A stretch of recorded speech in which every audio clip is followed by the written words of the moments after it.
ನೀವು ಪದೇ ಪದೇ ಊಟ ಮಾಡೋದಲ್ಲ, ನಿಮ್ಮ ಊಟದಲ್ಲಿ ಇತಿ ಮಿತಿ ಇರಲಿ. ಸ್ಟಾರ್ಟಿಂಗ್ ಬೆಳಗ್ಗೆ ಎದ್ದಿದ ತಕ್ಷಣ ಕಾಫಿ ಕುಡಿಬೇಕು, ಆಮೇಲೆ 10 ಗಂಟೆಗೆ ಇನ್ನೊಂದು ಸಲ ಕಾಫಿ, ಮಧ್ಯಾಹ್ನ ಇನ್ನೊಂದು ಸಲ ಕಾಫಿ, 3 ಗಂಟೆಗೆ ಇನ್ನೊಂದು ಸಲ ಕಾಫಿ, ಮತ್ತು ಸಾಯಂಕಾಲ 8 ಗಂಟೆ 6 ಗಂಟೆ ಇನ್ನೊಂದು ಕಾಫಿ, ಇನ್ನೊಂದು ರಾತ್ರಿ 8 ಗಂಟೆಗೆ ಇನ್ನೊಂದು ಕಾಫಿ ಅಥವಾ ಟೀ. ಈ ಕಾಫಿ ಟೀ ಇಲ್ಲದೆ ನನ್ನ ಜೀವನ ಸಾಗಲ್ಲ ಅಂತ it is only A mental concept. ಮನಸ್ಸನ್ನು ಯಾರು ಗೆಲ್ತಾರೋ ಅವರು ಸಾಧಕರು.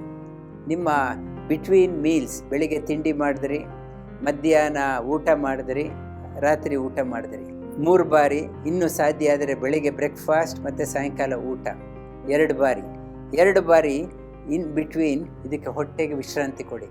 ಹೊಟ್ಟೆಗೆ ದಿನ ಯಾವಾಗಲೂ ಹಾಕ್ತಾಯಿದ್ರೆ ಇಲ್ಲಿ ಅಗ್ನಿ ಕಮ್ಮಿ ಆಗತ್ತೆ. ಹೆಚ್ಚಿನ ರೋಗ ಹೊಟ್ಟೆಯ ನಿಯಂತ್ರಣ ಇಲ್ಲದಿದ್ದರೆ, ನಾಲಿಗೆಯ ಕಂಟ್ರೋಲ್ ಇಲ್ಲದಿದ್ದರೆ ಹೆಚ್ಚಿನ ರೋಗ ಇಲ್ಲಿಂದ ಶುರುವಾಗುತ್ತೆ. ಅದರಲ್ಲಿ ಅನಾವಶ್ಯಕವಾಗಿ ತಿಂತಾ ಇರಬೇಡಿ, ಹಸು ಥರ. ನಿಮ್ಮ ಆರೋಗ್ಯ ನೀವು ಕಾಪಾಡ್ಕೊಳ್ಳಿ.